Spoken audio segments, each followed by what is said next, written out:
Actes des Apôtres, chapitre 15. Or, quelques personnes venues de Judée enseignaient les frères en disant: Si vous n'êtes circoncis selon l'usage de Moïse, vous ne pouvez être sauvés. Une grande contestation et une dispute s'étant donc élevée entre Paul et Barnabas et eux, il fut résolu que Paul et Barnabas, et quelques-uns d'entre eux, monteraient à Jérusalem auprès des apôtres et des anciens pour traiter cette question. Étant donc envoyés par l'Église, ils traversèrent la Phénicie et la Samarie, racontant la conversion des gentils. Et ils donnèrent une grande joie à tous les frères. Et étant arrivés à Jérusalem, ils furent reçus par l'Église et les apôtres et les anciens, et ils racontèrent toutes les choses que Dieu avait faites par eux. Mais quelques-uns de la secte des pharisiens, qui avaient cru, se levèrent en disant qu'il fallait circoncire les gentils et leur ordonner de garder la loi de Moïse. Alors, les apôtres et les anciens s'assemblèrent pour examiner cette affaire. Et comme il y avait une grande dispute, Pierre se leva et leur dit: Hommes frères, vous savez qu'il y a longtemps que Dieu m'a choisi d'entre nous, afin que les gentils entendissent de ma bouche la parole de l'Évangile et qu'ils crussent. Et Dieu, qui connaît les cœurs, leur a rendu témoignage en leur donnant le Saint-Esprit aussi bien qu'à nous. Et il n'a point fait de différence entre nous et eux, ayant purifié leur cœur par la foi. Maintenant donc, pourquoi tentez-vous Dieu, en imposant aux disciples un joug que ni nos pères, ni nous n'avons eu la force de porter? Mais nous croyons que nous serons sauvés par la grâce du Seigneur Jésus-Christ, de même qu'eux. Alors toute l'assemblée se tut, et ils écoutaient Barnabas et Paul, qui racontaient quels miracles et quelles merveilles Dieu avait fait par eux parmi les gentils. Et après qu'ils eurent cessé de parler, Jacques prit la parole et dit: Hommes frères, écoutez-moi. Simon a raconté comment Dieu a commencé de choisir parmi les gentils un peuple consacré à son nom. Et avec cela s'accordent les paroles des prophètes, selon qu'il est écrit: Après cela, je reviendrai, et je rebâtirai le tabernacle de David qui est tombé, et je réparerai ses ruines, et je le redresserai, afin que le reste des hommes, et toutes les nations sur lesquelles mon nom est invoqué, cherchent le Seigneur. Ainsi dit le Seigneur, qui a fait toutes ces choses. Toutes les œuvres de Dieu lui sont connues de toute éternité. C'est pourquoi j'estime qu'il ne faut point inquiéter ceux des gentils qui se convertissent à Dieu, mais leur écrire de s'abstenir des souillures des idoles, de la fornication, des animaux étouffés et du sang. Car depuis plusieurs siècles, il y a dans chaque ville des gens qui prêchent Moïse dans les synagogues, où on le lit tous les jours de sabbat.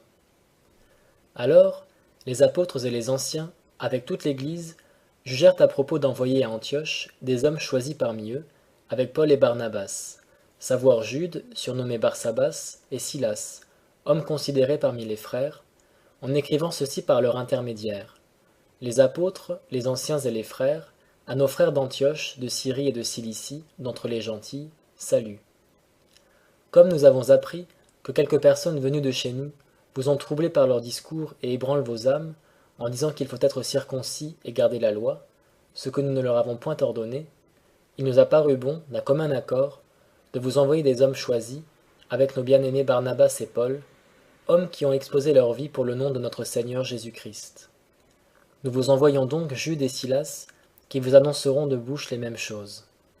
Car il a paru bon au Saint-Esprit et à nous de ne point vous imposer d'autres charges que les nécessaires, savoir que vous vous absteniez de ce qui était sacrifié aux idoles, du sang, des animaux étouffés et de la fornication. Desquelles choses vous ferez bien de vous garder. Adieu. Ayant donc été envoyés, ils vinrent à Antioche, et ayant assemblé la multitude, ils remirent la lettre. L'ayant lue, ils se réjouirent de cette exhortation. Et Jude et Silas, qui étaient eux-mêmes prophètes, exhortèrent et fortifièrent les frères par plusieurs discours. Et après avoir séjourné là quelque temps, ils furent renvoyés en paix par les frères vers les apôtres. Toutefois, Silas jugea à propos de rester. Mais Paul et Barnabas demeurèrent à Antioche, enseignant et annonçant avec plusieurs autres la bonne nouvelle de la parole du Seigneur. Quelques jours après, Paul dit à Barnabas: Retournons visiter nos frères dans toutes les villes où nous avons annoncé la parole du Seigneur, pour voir en quel état ils sont. Et Barnabas voulait prendre avec lui Jean, surnommé Marc. Mais il ne semblait pas raisonnable à Paul de prendre avec eux celui qui les avait abandonnés en Pamphylie et qui ne les avait pas accompagnés dans l'œuvre. Il y eut donc une contestation, en sorte qu'ils se séparèrent l'un de l'autre, et que Barnabas, prenant Marc avec lui, s'embarqua pour l'île de Cypre. Mais Paul, ayant choisi Silas, partit après avoir été recommandé à la grâce de Dieu par les frères, et il traversa la Syrie et la Cilicie, fortifiant les églises. Actes des Apôtres, chapitre 16. Paul arriva à Derbe et à Lystra, et il y avait là un disciple nommé Timothée, fils d'une femme juive fidèle et d'un père grec. Les frères de Lystra et d'Iconium lui rendaient un bon témoignage. Paul voulut qu'il l'accompagnât, et l'ayant pris, il le circoncit, à cause des Juifs qui étaient en ces lieux, car tous savaient que son père était grec. Et comme ils allaient de ville en ville, il recommandait aux fidèles de garder les ordonnances qui avaient été établies par les apôtres et par les anciens de Jérusalem. Ainsi, les églises étaient affermies dans la foi, et elles croissaient en nombre de jour en jour. Lorsqu'ils eurent traversé la Phrygie et la Galatie, le Saint-Esprit les empêcha d'annoncer la parole en Asie. Et étant venus en Mysie, ils se disposaient à aller en Bithynie, mais l'Esprit ne le leur permit pas. Alors franchissant la Mysie, ils descendirent à Troas. Et Paul eut une vision pendant la nuit. Un homme macédonien se tenait debout et le sollicitait, en disant « Passe en Macédoine, et viens nous secourir. » Aussitôt après cette vision, nous nous disposâmes à passer en Macédoine, concluant que le Seigneur nous appelait à y annoncer l'Évangile. Étant donc partis de Troas, nous tirâmes droit vers Samothrace, et le lendemain à Néapolis, et de là à Philippe, qui est une colonie et la première ville de ce quartier de la Macédoine, et nous y séjournâmes quelques jours. Le jour du sabbat, nous allâmes hors de la ville, près d'une rivière, où l'on avait accoutumé de faire la prière, et nous étant assis, nous parlions aux femmes qui étaient assemblées. Et une certaine femme, nommée Lydie, de la ville de Thyatire, marchande de pourpre, qui craignait Dieu, écoutait. Et le Seigneur lui ouvrit le cœur pour faire attention aux choses que Paul disait. Et quand elle eut été baptisée avec sa famille, elle nous fit cette prière. « Si vous m'avez jugé fidèle au Seigneur, entrez dans ma maison et y demeurez. » Et elle nous y obligea. Or, comme nous allions à la prière, une servante qui avait un esprit de python, et qui procurait un grand profit à ses maîtres en devinant, nous rencontra. Ayant suivi Paul et nous, elle s'écria en disant « Ces hommes sont des serviteurs du Dieu Très-Haut, qui vous annoncent la voie du salut. » Elle fit cela pendant plusieurs jours, mais Paul, en étant importuné, se retourna et dit à l'esprit « Je te commande au nom de Jésus-Christ de sortir de cette fille. » Et il en sortit au même instant. Mais ses maîtres, voyant qu'ils avaient perdu l'espérance de leur gain, se saisirent de Paul et de Silas, et les traînèrent sur la place publique devant les magistrats. Et les ayant menés au prêteur, ils leur dirent « Ces hommes troublent notre ville.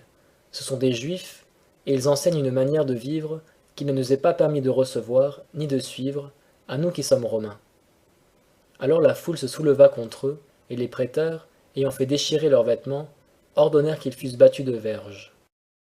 Et après leur avoir infligé plusieurs coups, ils les jetèrent en prison et ordonnèrent au geôlier de les garder sûrement.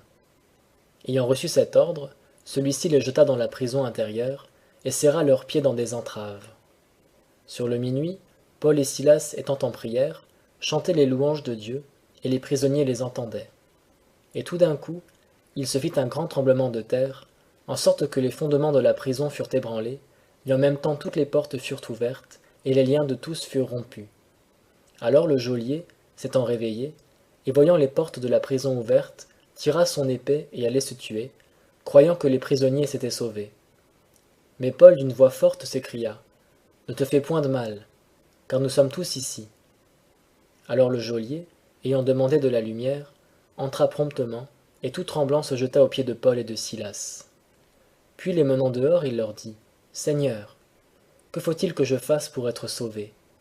Ils lui dirent « Crois au Seigneur Jésus-Christ, et tu seras sauvé, toi et ta famille. » Et ils lui annoncèrent la parole du Seigneur, et à tous ceux qui étaient dans sa maison.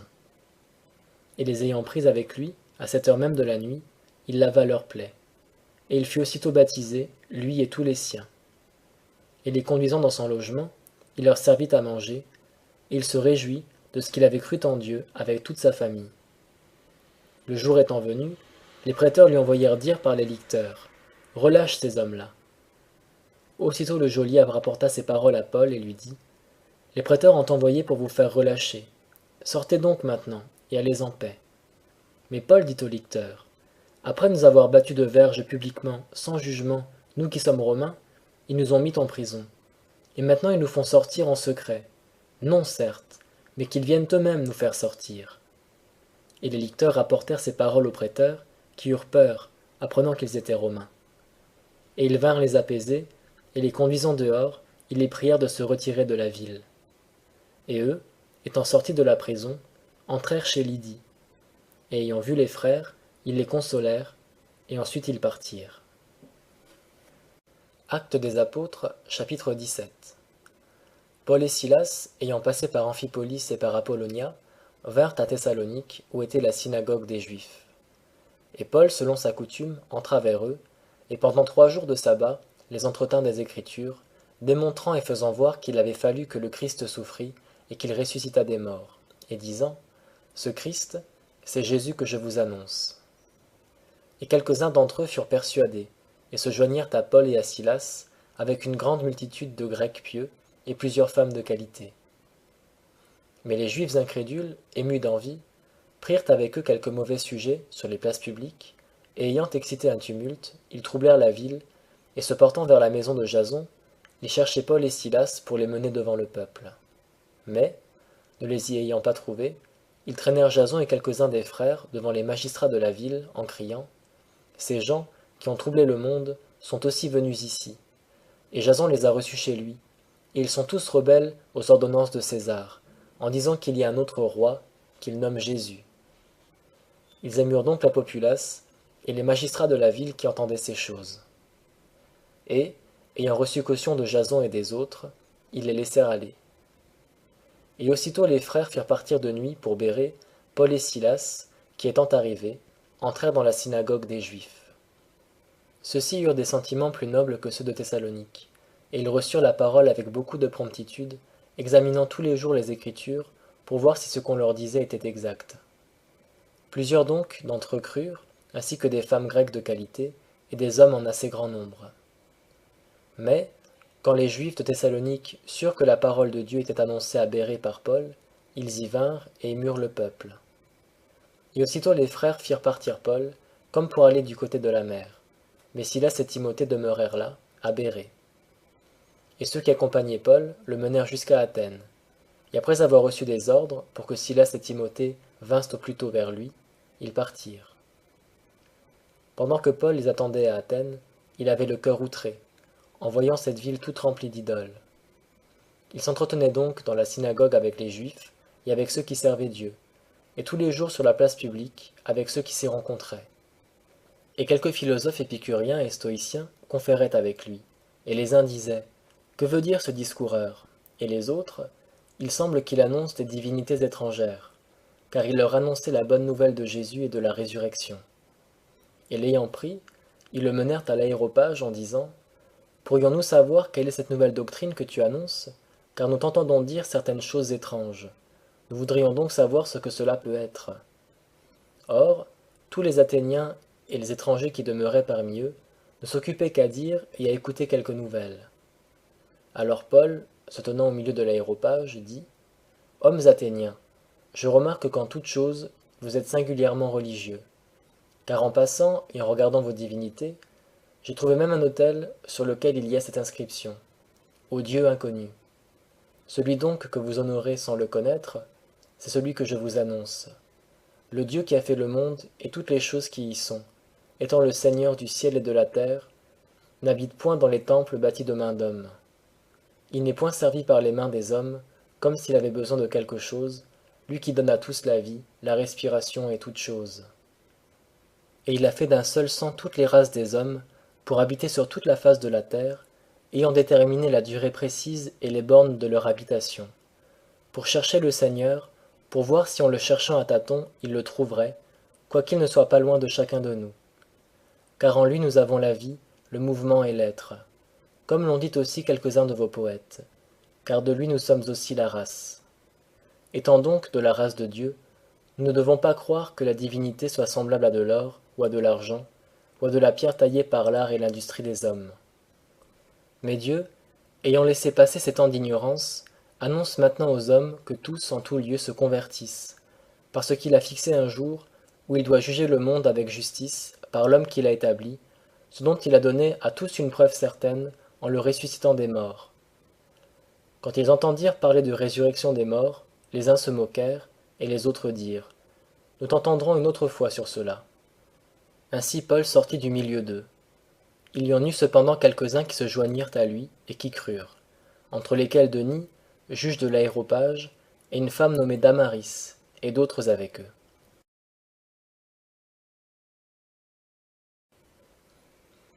Actes des Apôtres, chapitre 18. Après cela, Paul étant parti d'Athènes vint à Corinthe. Et ayant trouvé là un juif, nommé Aquilas, originaire du Pont, qui était nouvellement venu d'Italie avec Priscille sa femme, parce que Claude avait ordonné à tous les juifs de sortir de Rome, il alla avec eux. Et comme il était du même métier, il demeura chez eux et y travaillait, et ils étaient faiseurs de tentes de leur métier. Or il discourait dans la synagogue tous les jours de sabbat, et il persuadait les Juifs et les Grecs. Et quand Silas et Timothée furent venus de Macédoine, Paul, pressé par l'Esprit, rendait témoignage aux Juifs du Christ Jésus. Mais, comme ils s'opposaient à lui et l'injuriaient, il secoua ses habits et leur dit, « Que votre sang retombe sur votre tête, j'en suis net, dès à présent, j'irai vers les gentils. » Et étant sorti de là, il entra chez un homme nommé Justus, craignant Dieu, et dont la maison était contiguë à la synagogue. Et Crispus, le chef de la synagogue, crut au Seigneur avec toute sa maison. Et plusieurs Corinthiens qui écoutaient crurent et furent baptisés. Et le Seigneur, dans une vision de nuit, dit à Paul, « Ne crains point, mais parle, et ne te tais point, car je suis avec toi, et personne ne mettra les mains sur toi pour te faire du mal, car j'ai un grand peuple dans cette ville. » Il y demeura donc 1 an et 6 mois, enseignant parmi eux la parole de Dieu. Or, Galion étant proconsul d'Achaïe, les Juifs s'élevèrent d'un commun accord contre Paul, et l'amenèrent au tribunal en disant, « Celui-ci persuade aux hommes de servir Dieu d'une manière contraire à la loi. » Et comme Paul allait ouvrir la bouche, Galion dit aux Juifs, « S'il s'agissait aux Juifs de quelque injustice ou de quelque crime, je vous écouterais autant qu'il serait raisonnable. Mais s'il s'agit de disputes relatives à une doctrine et à des noms et à votre loi, vous y aviserez vous-même, car je ne veux point être juge de ces choses. » Et il les renvoya du tribunal. Alors tous les Grecs, ayant saisi Sosthène, chef de la synagogue, le battaient devant le tribunal, et Galion ne s'en mettait point en peine. Cependant, Paul étant encore resté à Corinthe assez longtemps, prit congé des frères, et s'embarqua pour la Syrie avec Priscille et Aquilas. Il se fit auparavant couper les cheveux à Sanchéré, à cause d'un vœu qu'il avait fait. Puis il arriva à Éphèse, et il laissa ses compagnons, mais étant entré dans la synagogue, il discuta avec les Juifs qui le prièrent de demeurer plus longtemps avec eux. Mais il n'y consentit pas. Et il prit congé d'eux en leur disant, « Il faut absolument que je célèbre la fête prochaine à Jérusalem, mais je reviendrai vous voir s'il plaît à Dieu. » Et il partit d'Éphèse. Étant débarqué à Césarée, il monta à Jérusalem. Et après avoir salué l'Église, il descendit à Antioche. Et ayant passé là quelque temps, il en partit, et parcourut de ville en ville la Galatie et la Phrygie, fortifiant tous les disciples. Or, un juif nommé Apollos, natif d'Alexandrie, homme éloquent et puissant dans les Écritures, arriva à Éphèse. Il avait été instruit dans la voie du Seigneur. Et, fervent d'esprit, il parlait et enseignait soigneusement ce qui regarde le Seigneur, bien qu'il n'eût connaissance que du baptême de Jean. Il commença donc à parler hardiment dans la synagogue, et Aquilas et Priscille, l'ayant entendu, le prirent avec eux, et l'instruisirent plus exactement de la voie de Dieu. Et comme il voulait passer en Achaïe, les frères qui l'y avaient exhorté écrivirent aux disciples de bien le recevoir. Quand il fut arrivé, il servit beaucoup par la grâce de Dieu à ceux qui avaient cru, car il réfutait publiquement les Juifs avec force, prouvant par les Écritures que Jésus était le Christ.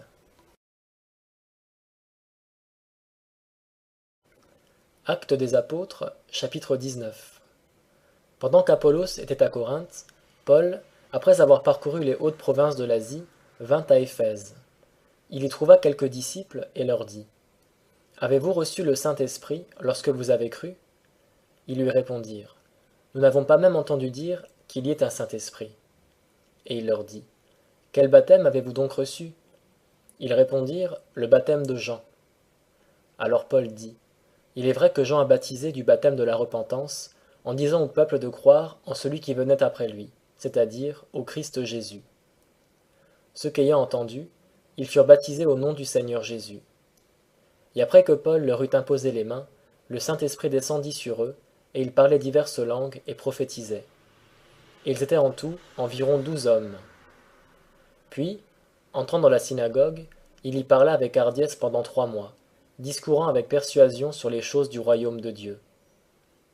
Mais, comme quelques-uns s'endurcissaient et étaient incrédules, décriant la voix du Seigneur devant la multitude, il se retira et sépara les disciples d'avec eux, enseignant tous les jours dans l'école d'un certain Tyrannus. Or cela dura 2 ans, en sorte que tous ceux qui demeuraient en Asie, tant juifs que grecs, entendirent la parole du Seigneur Jésus. Et Dieu faisait des miracles extraordinaires par les mains de Paul, au point qu'en appliquant sur les malades des mouchoirs et des linges qui avaient touché son corps, ils étaient guéris de leur maladie, et les esprits malins sortaient.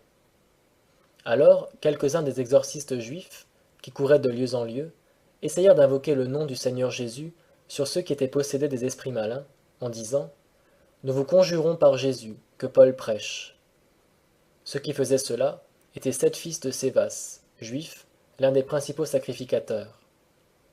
Mais l'esprit malin leur répondit « Je connais Jésus et je sais qui est Paul, mais vous, qui êtes-vous » Et l'homme qui était possédé de cet esprit malin se jeta sur eux, et s'en étant rendu maître, les maltraita tellement qu'ils s'enfuirent de la maison, nus et blessés.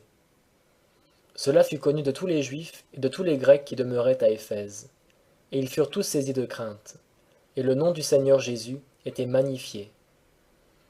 Et plusieurs de ceux qui avaient cru venaient confesser et déclarer ce qu'ils avaient fait. Et un grand nombre de ceux qui avaient exercé des sorcelleries, ayant apporté leurs livres, les brûlèrent devant tout le monde. Et quand on en eut calculé le prix, on le trouva de 50 000 pièces d'argent. Ainsi la parole du Seigneur se répandait et devenait de plus en plus efficace. Après cela, Paul se proposa, dans son esprit, de traverser la Macédoine et l'Achaïe, et d'aller à Jérusalem, disant « Après que j'aurai été là, il faut aussi que je voie Rome. » Ayant envoyé en Macédoine 2 de ceux qui l'aidaient, Timothée et Éraste, il demeura encore quelque temps en Asie. Or, il arriva en ce temps-là un grand trouble à l'occasion de la doctrine. En effet, un nommé Démétrius, orfèvre, qui faisait des sanctuaires de Diane en argent, et qui donnait beaucoup à gagner aux ouvriers, les assembla avec ceux qui travaillaient à ces sortes d'ouvrages, et leur dit « Ô hommes, vous savez que tout notre gain vient de cet ouvrage, et vous voyez et vous entendez dire que non seulement à Éphèse, mais presque par toute l'Asie, ce Paul a persuadé et perverti un grand nombre de personnes, en disant qu'ils ne sont pas des dieux ceux qui sont faits de main d'homme. Il n'y a pas seulement à craindre pour nous que notre métier ne soit décrié, mais même que le temple de la grande Diane ne tombe dans le mépris, et que sa majesté, que toute l'Asie et que le monde entier révère, ne s'anéantissent aussi. » Ayant entendu cela, ils furent transportés de colère, et ils s'écrièrent « Grande est la Diane des Éphésiens !» Et toute la ville fut remplie de confusion, et ils coururent tous ensemble au théâtre, entraînant avec eux Gaius et Aristarque, macédoniens, compagnons de voyage de Paul. Or, Paul voulait se présenter devant le peuple, mais les disciples ne le lui permirent pas. Et même quelques-uns des Asiarques, qui étaient ses amis, l'envoyèrent prier de ne point se rendre dans le théâtre. Cependant, les uns criaient d'une manière, et les autres d'une autre, car l'assemblée était tumultueuse, et la plupart ne savaient pas pourquoi ils étaient assemblés. Alors on tira de la foule Alexandre, que les Juifs mettaient en avant, et Alexandre, faisant signe de la main, voulait présenter au peuple leur défense. Mais, dès qu'ils eurent reconnu qu'il était juif, ils s'écrièrent tous d'une voix, durant près de 2 heures. « Grande est la Diane des Éphésiens !»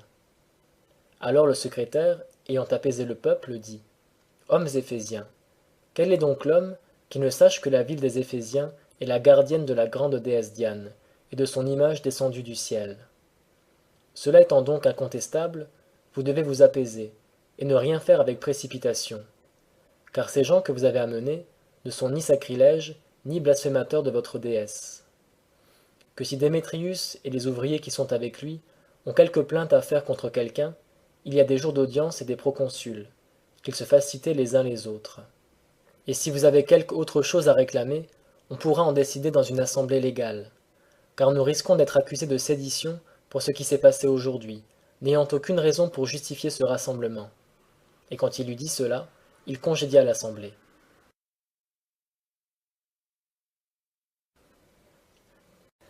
Actes des Apôtres, chapitre 20. Après que le tumulte fut apaisé, Paul fit venir les disciples, et leur ayant dit adieu, partit pour aller en Macédoine. Quand il eut parcouru ces quartiers-là, et qu'il eut exhorté les frères par plusieurs discours, il vint en Grèce. Et quand il y eut demeuré 3 mois, les Juifs lui ayant dressé des embûches, lorsqu'il allait s'embarquer pour la Syrie, on fut d'avis qu'il revint par la Macédoine. Et il fut accompagné jusqu'en Asie par Sopater de Bérée, par Aristarque et Second de Thessalonique, Gaius de Derbe, Timothée, et par Tychique et Trophime d'Asie. Ceux-ci, étant allés devant, nous attendirent à Troas. Pour nous, après les jours des pains sans levain, nous nous embarquâmes à Philippe, et en 5 jours nous les rejoignîmes à Troas, où nous demeurâmes 7 jours. Et le premier jour de la semaine, les disciples étant assemblés pour rompre le pain, Paul discourait avec eux, devant partir le lendemain, et il prolongea son discours jusqu'à minuit. Or, il y avait beaucoup de lampes dans la chambre haute où ils étaient assemblés. Et un jeune homme nommé Eutyche, qui était assis sur la fenêtre, fut accablé d'un profond sommeil pendant le long discours de Paul, et tout endormi, il tomba du 3e étage en bas, et fut relevé mort. Mais Paul étant descendu, se pencha sur lui, et le prenant entre ses bras, il dit : « Ne vous troublez point, car son âme est en lui. » Puis, étant remonté, et ayant rompu le pain et mangé, il parla longtemps, jusqu'au point du jour, après quoi il partit. Or, on emmena le jeune homme vivant, et ils furent extrêmement consolés. Pour nous, ayant pris les devants sur le navire, nous fîmes voile vers Assos, où nous devions reprendre Paul, car il l'avait ainsi ordonné, parce qu'il voulait faire le chemin à pied.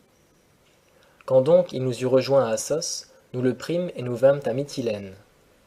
Nous y étant embarqués, nous arrivâmes le lendemain vis-à-vis de Chios. Le jour suivant, nous abordâmes à Samos, et nous étant arrêtés à Trogyle, le jour d'après, nous vînmes à Myé. Car Paul avait résolu de passer Éphèse, pour ne pas perdre de temps en Asie, parce qu'il se hâtait d'être à Jérusalem, si cela était possible, le jour de la Pentecôte. Mais il envoya de Myé à Éphèse pour faire venir les anciens de l'Église.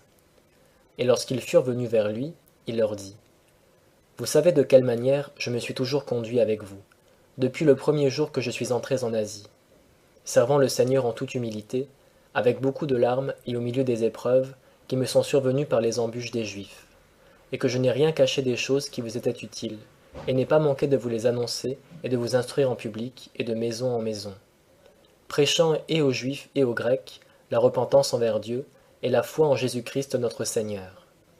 Et maintenant, lié par l'Esprit, je vais à Jérusalem, ne sachant pas ce qui m'y arrivera. Si ce n'est que le Saint-Esprit m'avertit de ville en ville, que des liens et des afflictions m'attendent. Mais je ne me mets en peine de rien, et ma vie ne m'est point précieuse, pourvu que j'achève avec joie ma course et le ministère que j'ai reçu du Seigneur Jésus, pour annoncer la bonne nouvelle de la grâce de Dieu. Et maintenant voici, je sais que vous ne verrez plus mon visage, vous tous, parmi lesquels j'ai passé en prêchant le royaume de Dieu. C'est pourquoi je proteste aujourd'hui devant vous, que je suis net du sang de vous tous, car je vous ai annoncé tout le dessein de Dieu, sans en rien cacher. Prenez donc garde à vous-même et à tout le troupeau sur lequel le Saint-Esprit vous a établi évêque, pour paître l'Église de Dieu qu'il a acquise par son propre sang. Car je sais qu'après mon départ, il s'introduira parmi vous des loups ravissants, qui n'épargneront point le troupeau, et qu'il s'élèvera parmi vous des hommes qui annonceront des doctrines pernicieuses, afin d'attirer les disciples après eux. Veillez donc, vous souvenant que durant 3 ans, je n'ai cessé nuit et jour d'avertir chacun de vous avec larmes. Et maintenant, frères, je vous recommande à Dieu et à la parole de sa grâce, lui qui peut vous édifier et vous donner l'héritage avec tous les saints. Je n'ai désiré ni l'argent, ni l'or, ni les vêtements de personne.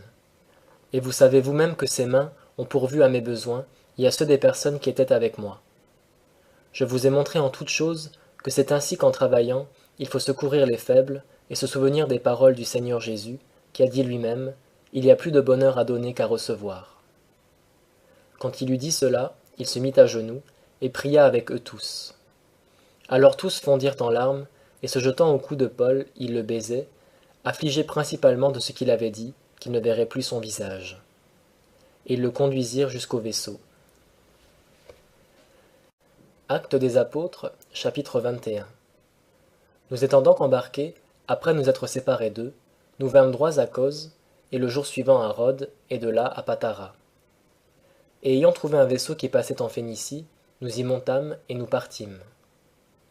Puis, ayant découvert l'île de Cypre, et la laissant à gauche, nous fîmes route vers la Syrie, et nous abordâmes à Tyr, parce que le vaisseau y laissait sa charge.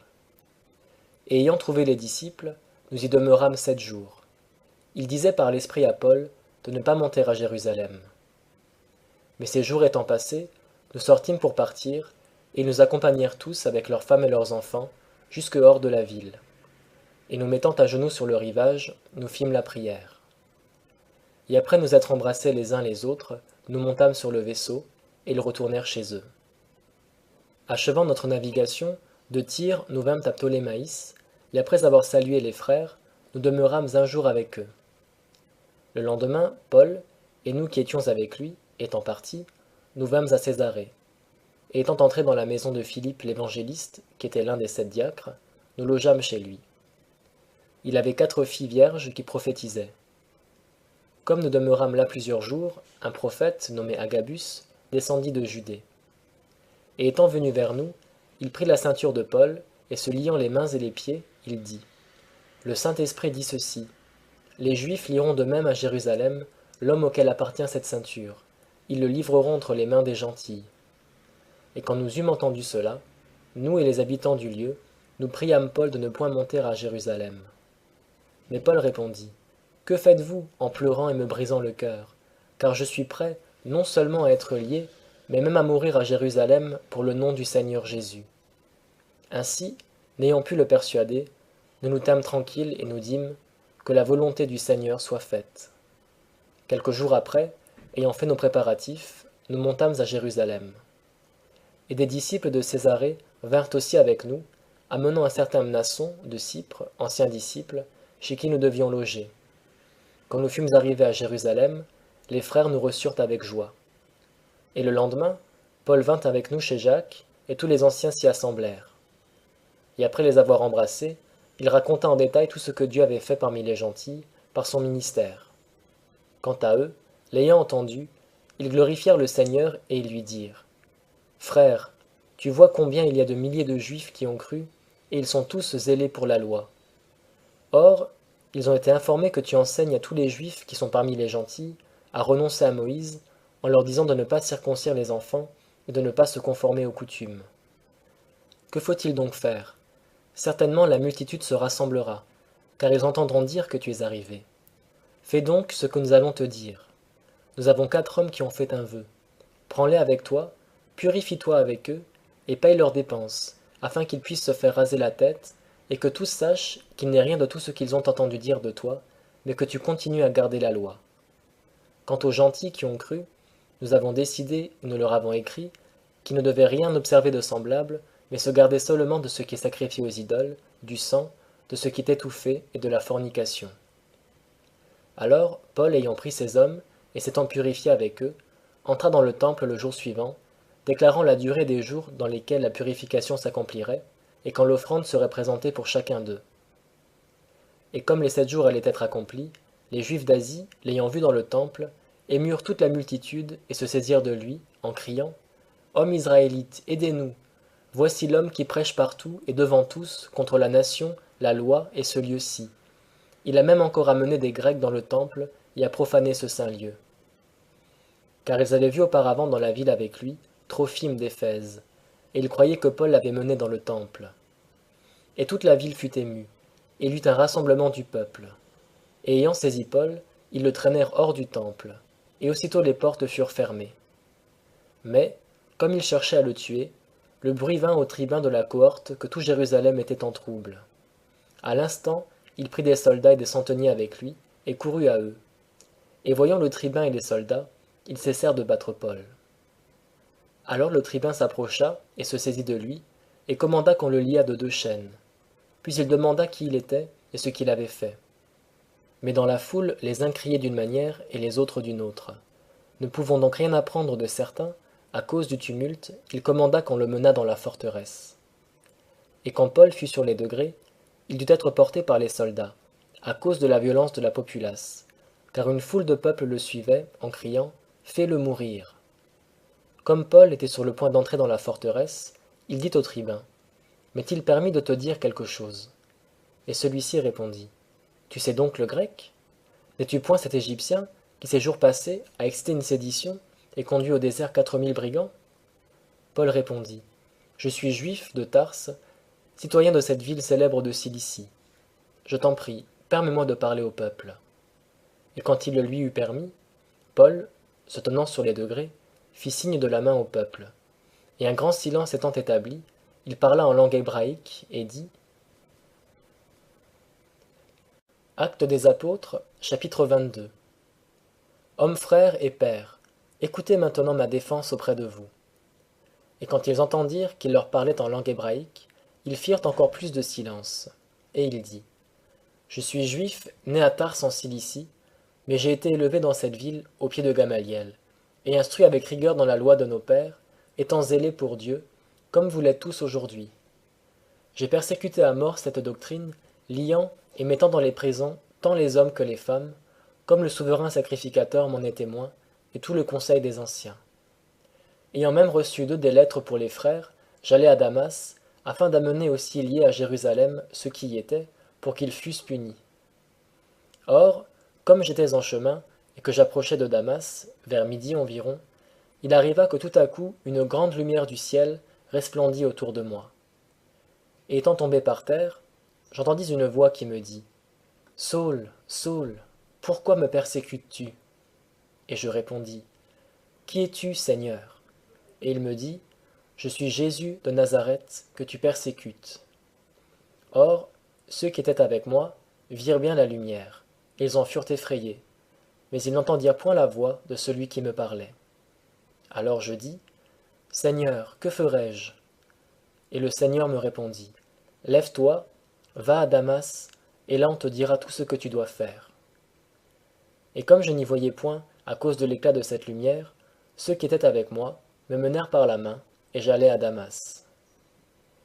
Or, un homme religieux selon la loi, Ananias, à qui tous les Juifs qui demeuraient là rendaient témoignage, vint vers moi, et, s'étant approché, me dit « Saul, mon frère, recouvre la vue. » Et au même instant je le vis. Et il me dit « Le Dieu de nos pères t'a destiné à connaître sa volonté, à voir le juste et à entendre les paroles de sa bouche. Car tu lui serviras de témoin devant tous les hommes pour les choses que tu as vues et entendues. Et maintenant, que tardes-tu? Lève-toi, sois baptisé et lavé de tes péchés, en invoquant le nom du Seigneur. » Or, il m'arriva qu'étant de retour à Jérusalem, et en prière dans le temple, je fus ravi en extase. Et je vis Jésus qui me disait « Hâte-toi, et pars promptement de Jérusalem, car ils ne recevront point ton témoignage à mon sujet. » Et je dis « Seigneur, ils savent eux-mêmes que je mettais en prison et faisais fouetter dans les synagogues ceux qui croyaient en toi. Et lorsque le sang d'Étienne, ton martyr, fut répandu, j'étais moi-même présent, consentant à sa mort, et gardant les vêtements de ceux qui le faisaient mourir. Mais il me dit « Va, car je t'enverrai bien loin vers les gentils. » Ils l'écoutèrent jusqu'à cette parole, mais alors ils élevèrent leur voix, disant « Ôte du monde un pareil homme, car il ne devrait pas vivre. » Et comme ils criaient, et secouaient leurs vêtements, et lançaient la poussière en l'air, le tribun commanda qu'il fût mené dans la forteresse, et ordonna qu'on lui donnât la question par le fouet, afin de savoir pour quel sujet ils criaient ainsi contre lui. Mais quand ils l'eurent lié avec des courroies, Paul dit au centenier qui était présent « Vous est-il permis de fouetter un citoyen romain sans qu'il soit condamné ?» Le centenier, ayant entendu cela, alla le rapporter au tribun en disant « Prends garde à ce que tu feras, car cet homme est romain. » Le tribun, venant donc vers Paul, lui dit « Dis-moi, es-tu romain ?» Il répondit « Oui. » Le tribun reprit « J'ai acheté fort cher cette bourgeoisie. Et moi, dit Paul, je la tiens de ma naissance. » Ceux donc, qui devaient lui donner la question, se retirèrent aussitôt de lui.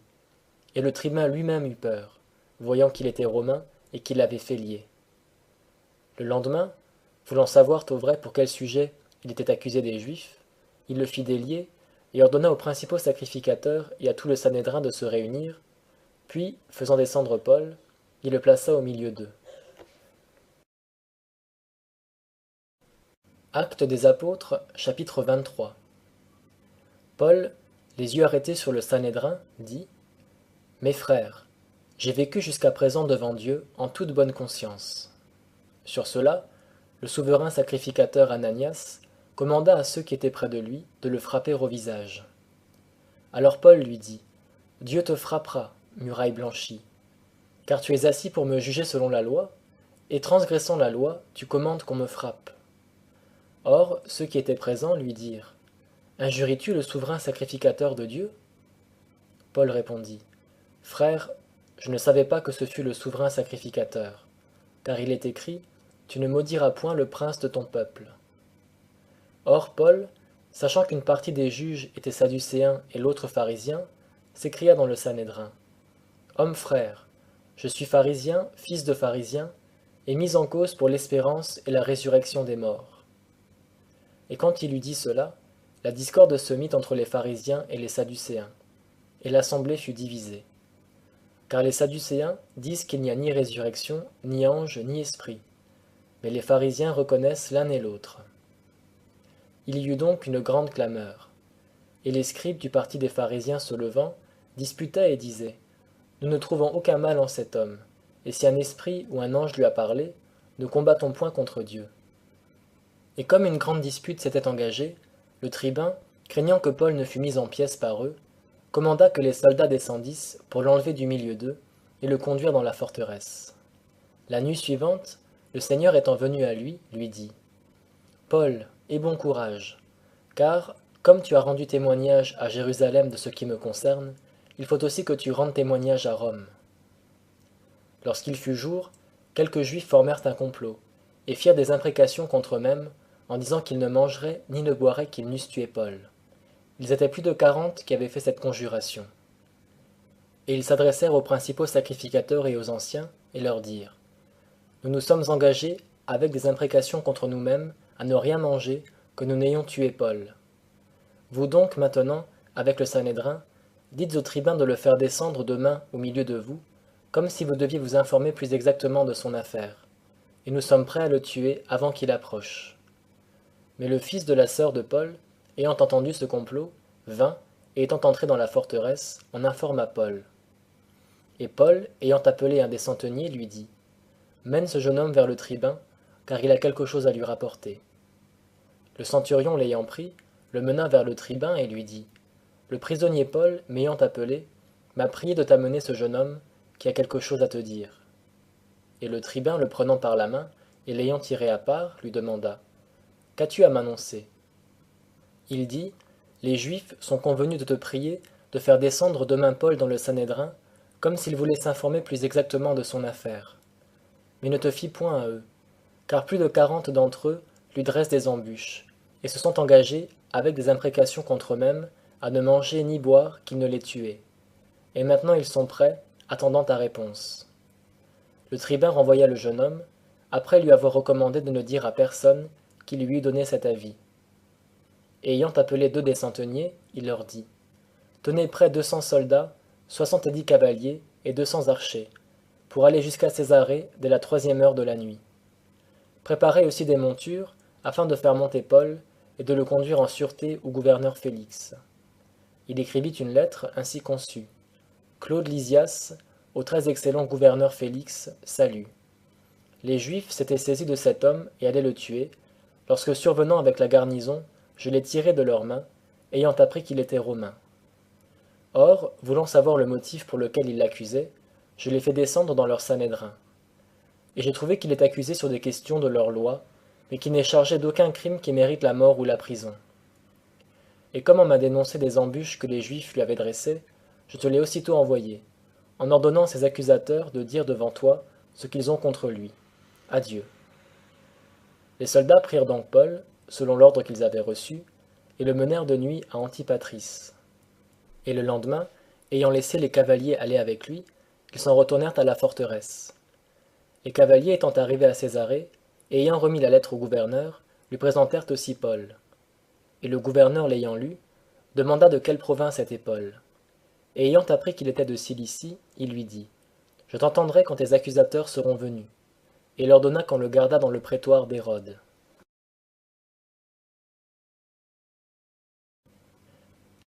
Actes des Apôtres, chapitre 24.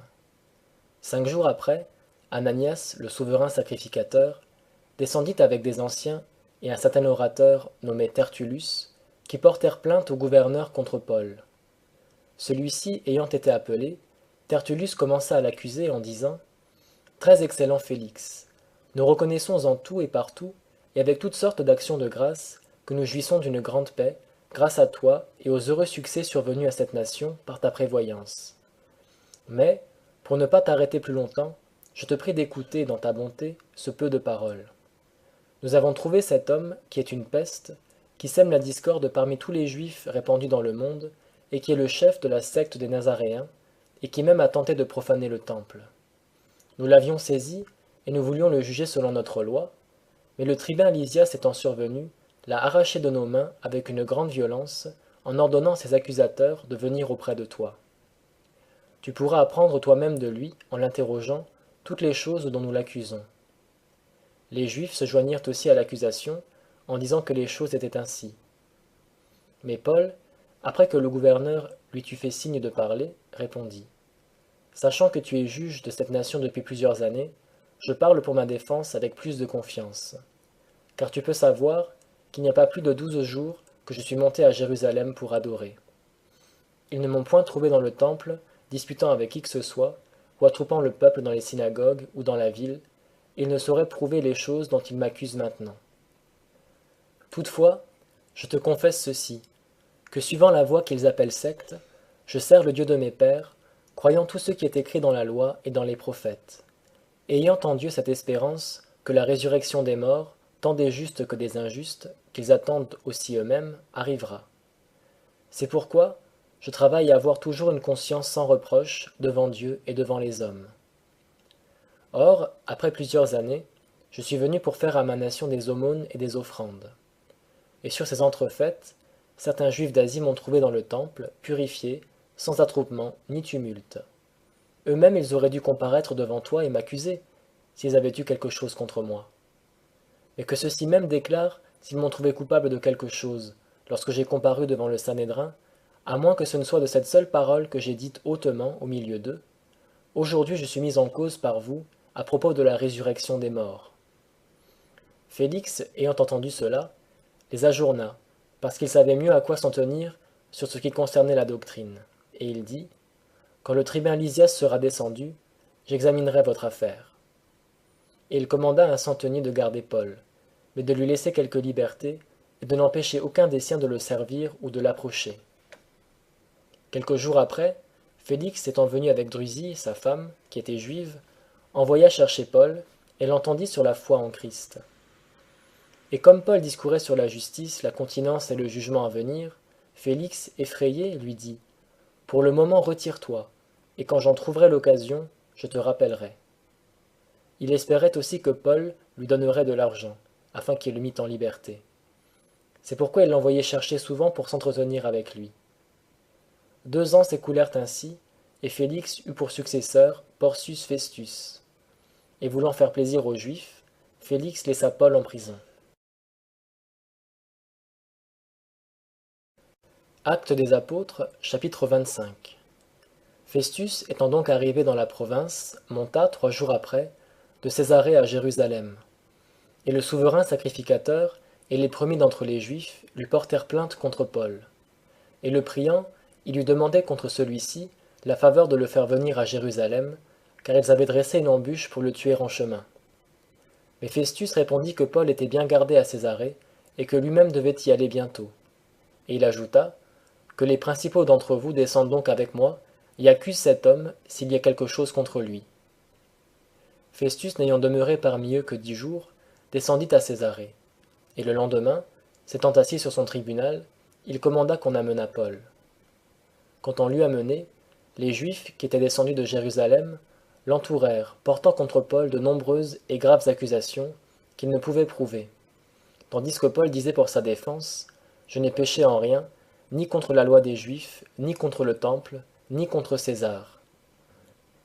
Toutefois Festus, voulant faire plaisir aux Juifs, prit la parole et dit à Paul : Veux-tu monter à Jérusalem et y être jugé sur ces choses devant moi ?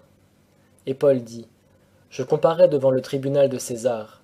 Il faut que j'y sois jugé. Je n'ai fait aucun tort aux Juifs, comme tu le sais très bien.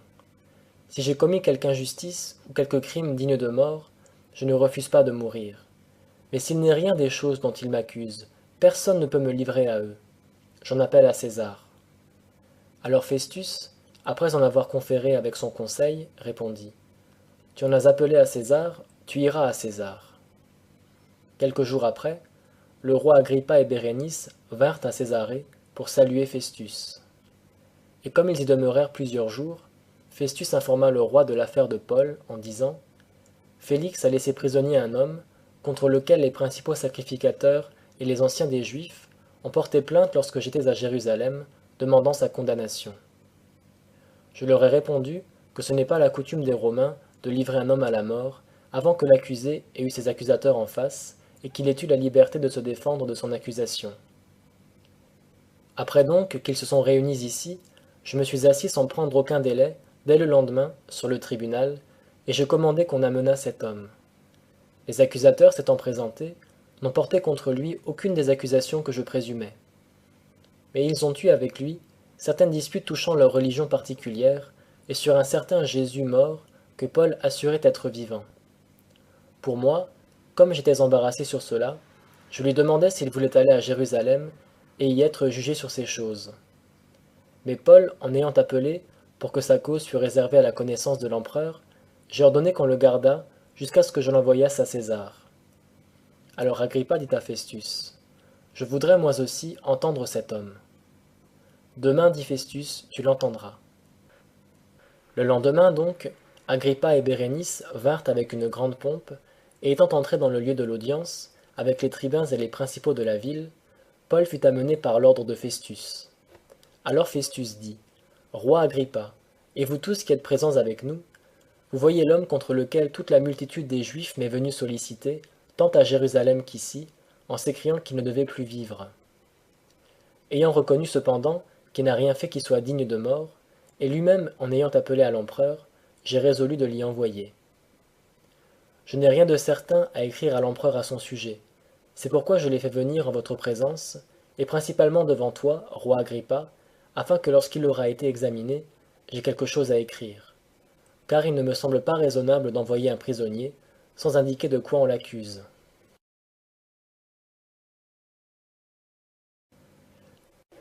Actes des Apôtres, chapitre 26. Alors Agrippa dit à Paul, il t'est permis de parler pour toi-même. Paul, ayant étendu la main, parla ainsi pour sa défense. Roi Agrippa, je m'estime heureux de ce que je dois me défendre aujourd'hui devant toi de toutes les choses dont les Juifs m'accusent, surtout parce que tu connais toutes leurs coutumes et leurs discussions. Je te prie donc de m'écouter avec indulgence. Pour ce qui est de la vie que j'ai menée, depuis ma jeunesse, telle qu'elle s'est écoulée dès le commencement, au sein de ma nation à Jérusalem, elle est connue de tous les Juifs. Car ils savent, dès l'origine, s'ils veulent en rendre témoignage, que j'ai vécu pharisien, suivant la secte la plus rigide de notre religion. Et maintenant, je suis mis en jugement pour l'espérance que j'ai en la promesse que Dieu a faite à nos pères, et dont nos 12 tribus, qui servent Dieu continuellement, nuit et jour, attendent l'accomplissement.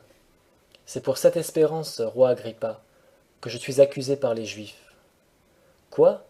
Jugez-vous incroyable que Dieu ressuscite les morts? Il est vrai que pour moi, j'avais cru devoir m'opposer fortement au nom de Jésus de Nazareth. C'est aussi ce que je fis à Jérusalem. Je mis en prison plusieurs saints, ayant reçu ce pouvoir des principaux sacrificateurs, et lorsqu'on les faisait mourir, j'y donnais mon suffrage. Puis, les châtiant fréquemment dans toutes les synagogues, je les contraignais à blasphémer, et transporté d'une extrême rage contre eux, je les persécutais jusque dans les villes étrangères. Et comme je me rendais à Damas, avec un pouvoir et une commission des principaux sacrificateurs, je vis, ô roi, en chemin, vers le milieu du jour, une lumière du ciel, plus éclatante que le soleil, et qui resplendit autour de moi et de ceux qui m'accompagnaient. Et étant tous tombés par terre, j'entendis une voix qui me parlait, et me disait, en langue hébraïque, « Saul, Saul, pourquoi me persécutes-tu?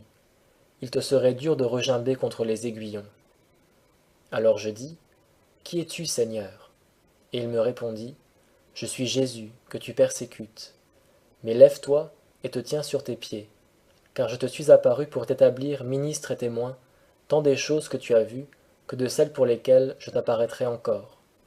Je t'ai choisi d'entre le peuple et les gentils, et je t'envoie vers eux maintenant, pour leur ouvrir les yeux, et les faire passer des ténèbres à la lumière, et de l'empire de Satan à Dieu, afin que par la foi en moi, ils reçoivent la rémission des péchés, et qu'ils aient part à l'héritage des saints.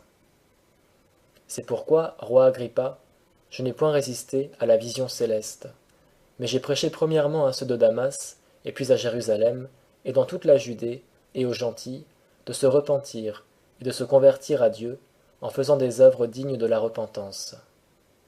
C'est pour cela que les Juifs, m'ayant pris dans le temple, ont cherché à me tuer. Mais, secouru de Dieu, j'ai subsisté jusqu'à aujourd'hui, portant témoignage devant les petits et les grands, et ne disant rien d'autre que ce que les prophètes et Moïse ont prédit de voir arriver, savoir que le Christ devait souffrir, et que, prémisse de la résurrection des morts, il devait annoncer la lumière au peuple et aux gentils. Comme il parlait ainsi pour sa défense, Festus d'une voix forte dit : « Tu as perdu le sens, Paul. Ton grand savoir te met hors de sens. » Mais Paul dit : « Je n'ai point perdu le sens, très excellent Festus, mais je dis des choses vraies et sensées. Le roi les connaît, et je lui en parle avec hardiesse, parce que je suis persuadé qu'il n'en ignore rien, car elles n'ont point été faites en cachette. Roi Agrippa, ne crois-tu pas aux prophètes ? Je sais que tu y crois. » Et Agrippa dit à Paul : « Tu me persuades presque d'être chrétien. » Paul lui dit : « Plût à Dieu que non seulement toi, mais encore tous ceux qui m'écoutent aujourd'hui, vous fussiez, et presque et tout à fait comme moi, à la réserve de ces liens. » Paul ayant dit cela, le roi, le gouverneur et Bérénice, et ceux qui étaient assis avec eux, se levèrent. Et en se retirant, ils se disaient entre eux : « Cet homme n'a rien fait qui soit digne de la mort ou de la prison. » Et Agrippa dit à Festus : « Cet homme pouvait être relâché, s'il n'en eût point appelé à César. » Actes des Apôtres, chapitre 27. Après qu'il eut été résolu que nous nous embarquerions pour l'Italie, on confia Paul et quelques autres prisonniers à un centenier nommé Julius, de la cohorte appelée Auguste. Et étant montés sur un vaisseau d'Adramite, nous partîmes, devant toucher au lieu du littoral de l'Asie, ayant avec nous Aristarque, macédonien de Thessalonique. Le jour suivant, nous abordâmes à Sidon, et Julius, traitant Paul avec humanité, lui permit d'aller chez ses amis pour recevoir leurs soins. Puis, étant partis de là, nous naviguâmes en dessous de l'île de Cypre, parce que les vents étaient contraires. Après avoir traversé la mer de Cilicie et de Pamphylie, nous abordâmes à Myra en Lycie, et le centenier, y ayant trouvé un vaisseau d'Alexandrie, qui allait en Italie, nous y fit monter. Et comme pendant plusieurs jours nous avancions fort peu, et que nous n'étions arrivés qu'avec peine vis-à-vis de Cnide, parce que le vent ne nous permettait pas d'avancer, nous naviguâmes en dessous de la Crète vers Salmone. Et la côtoyant avec difficulté, nous vînmes dans un lieu appelé Beauport, près duquel est la ville de Lazée. Comme il s'était écoulé beaucoup de temps, et que la navigation devenait dangereuse, puisque le temps du jeûne était déjà passé, Paul les avertit et dit : « Je vois que la navigation sera accompagnée de périls et de grands dommages, non seulement pour le vaisseau et pour sa charge, mais encore pour nos personnes. » Mais le centenier ajoutait plus de foi au pilote et au maître du vaisseau qu'à ce que Paul disait. Et comme le port n'était pas propre pour hiverner, la plupart furent d'avis de partir de là, pour tâcher de gagner Phénice, port de Crète, qui regarde le vent d'Afrique et le nord-ouest, afin d'y passer l'hiver. Et le vent du midi, ayant soufflé doucement, ils se crurent maîtres de leur dessein, et levant l'ancre, ils côtoyèrent de près la Crète. Mais peu après, un vent impétueux, qu'on appelle Euroclydon, se déchaîna contre le rivage. Le vaisseau fut entraîné, et ne pouvant résister au vent, nous nous laissâmes emporter. Et quand nous eûmes passé en dessous d'une petite île appelée Clauda, nous eûmes de la peine à être maîtres de la chaloupe.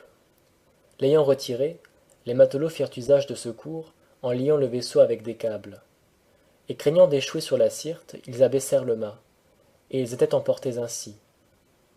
Comme nous étions fortement battus de la tempête, le jour suivant, ils jetèrent la cargaison dans la mer.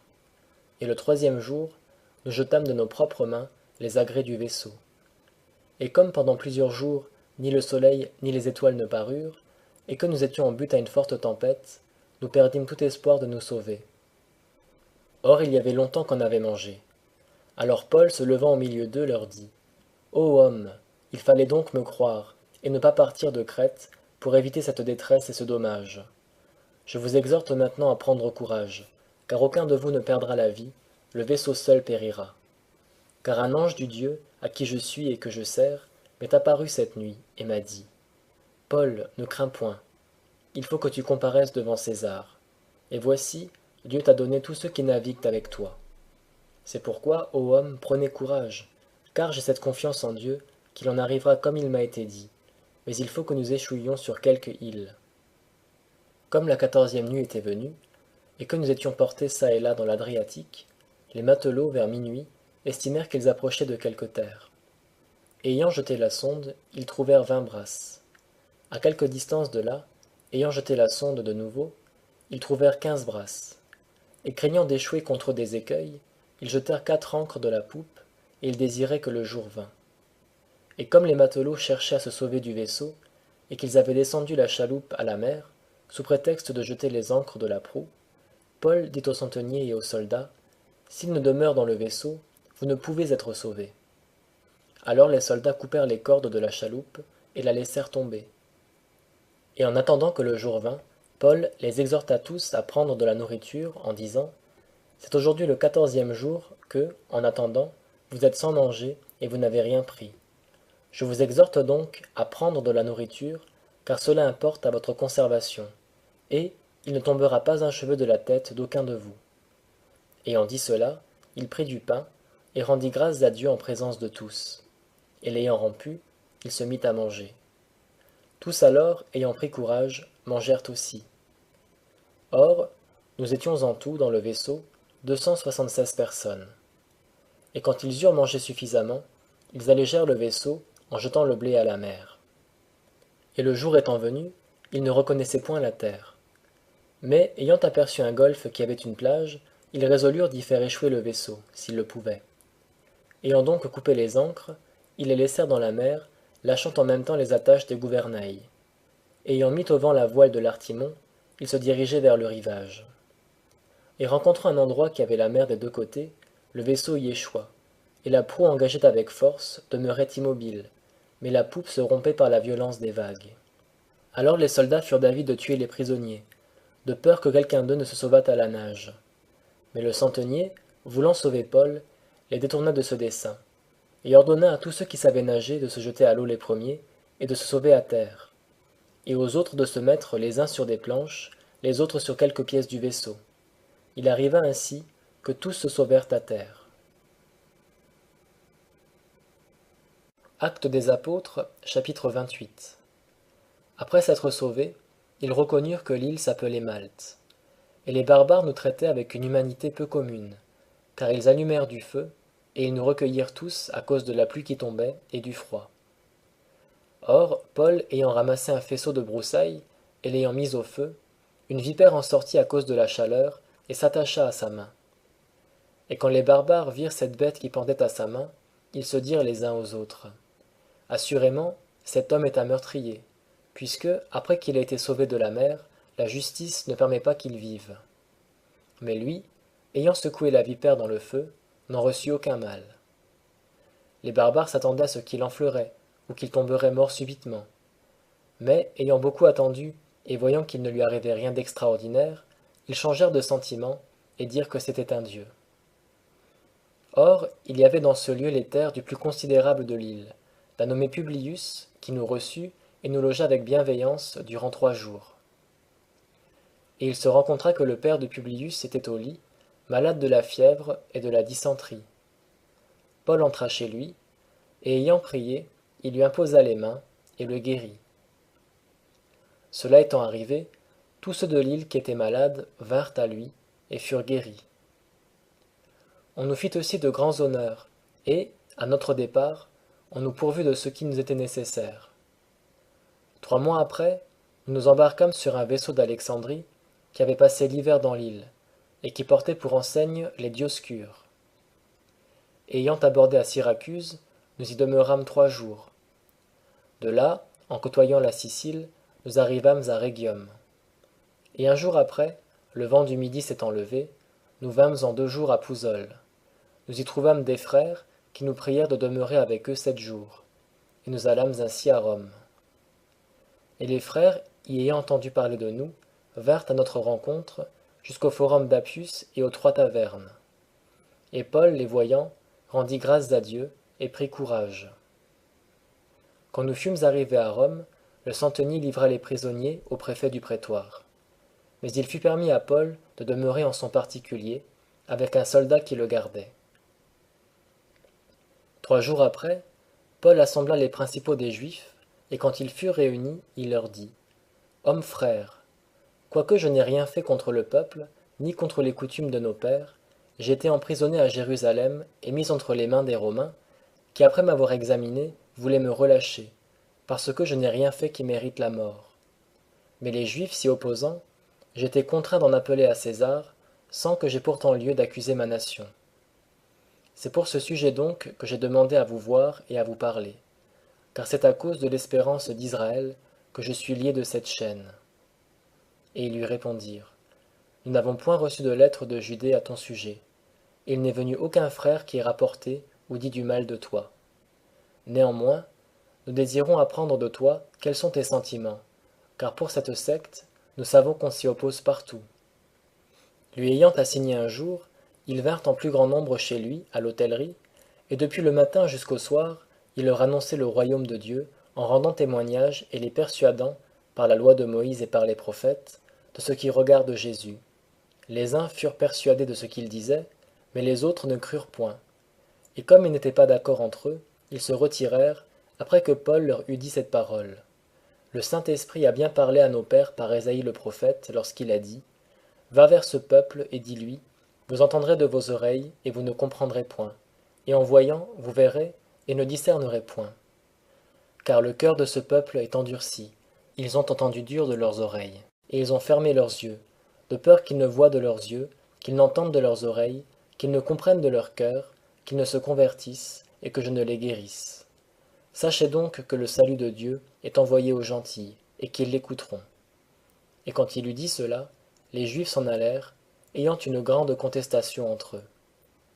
Or Paul demeura 2 ans entiers dans son logement privé, où il recevait tous ceux qui venaient le voir, prêchant le royaume de Dieu, et enseignant les choses qui regardent le Seigneur Jésus-Christ, avec toute liberté et sans aucun empêchement.